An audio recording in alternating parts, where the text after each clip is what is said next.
ಕಾನನ ಮಧ್ಯೆಯಲ್ಲಿ ಜನ್ಮಾಂತ ಚಿನ್ನಿಗಳಾದಂತಹ ಹೆಣ್ಮಗಳವರೊಳನ್ನು ಕಂಡೆ ಪರಿಚಯವನ್ನು ಕೇಳಿದೆ. ಯಾರವಳು ವಿಷಯ ಹೇಳಿದ್ರು. ಇಲ್ಲಿಯವಳು ಓಟ ದೇಶವಳಂತೆ, ಆಕಾಶರಾಯನ ಮಗಳಂತೆ, ಪದ್ಮಾವತಿ ಎನ್ನುವಂತ ಹೆಸರಂತೆ. ಪದ್ಮಾವತಿ ಏನು ಚಂದ ತಾಯಿ.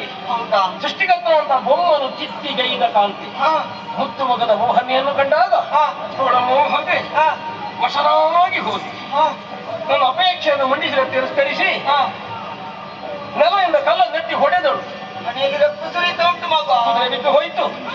ದೇಹಕ್ಕಾದ ಗಾಯ ಗುಣವಾಗಿತ್ತಮ್ಮ, ಮನಸ್ಸಿಗಾದ ಗಾಯ ಹೋಗದಷ್ಟೇ. ಅಯ್ಯೋ ದೇವರೇ, ಅವಳು ನನಗೆ ದೊರಕದೆ ನನಗೆ ಯಾವುದು ಬೇಡವಮ್ಮ, ಬೇಡ ತಾಯೇ.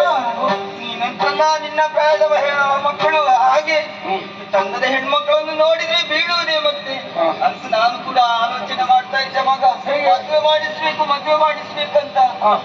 ಕಾಲ ಬರ್ಲಿಲ್ಲ, ಈಗ ಬಂದಲ್ಲ, ಈಗ ಬಂತು. ಈಗ ನಾನು ಮಾತಾಡಿ ತಪ್ಪಾಯ್ತಲ್ಲ. ಹೆಣ್ಣು ಮಾತಾಡಿದ್ರೆ ದೊಡ್ಡವರು ಮಾತಾಡಬೇಕು. ಹೌದು, ಈಗ ನೀನು ಹೋಗಿ ಮಾತಾಡಿದ್ರೆ ಆಗ್ಲಿಕ್ಕಿಲ್ವೋ? ಅದಿತ್ತು, ಎತ್ತಿಸ್ತೇನೆ ನಾನು. ಏದಮ್ಮ, ನೀನೇ ಹೋಗು. ಅಕೋಲಿ ಕುದುರು ಅದನ್ನು ಹೇಳಿಕೊಂಡು ಸಾಕು. ಹೋದಿ ಅಂತ ಆದ್ರೆ ಅನುಕೂಲ ಆಗ್ತದೆ. ನಾನು ಕೇಳಿಕೊಂಡು ಬರ್ತೇನೆ. ಸರಿ, ಯೋಚನೆ ಮಾಡಬೇಡ, ನೀನು ಊಟ ಮಾಡು.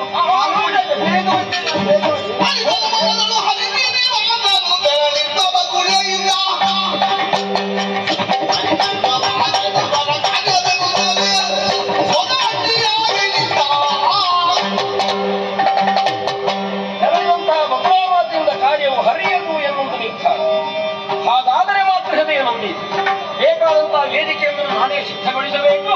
ಪರವಂಜಿ ಆಗಿ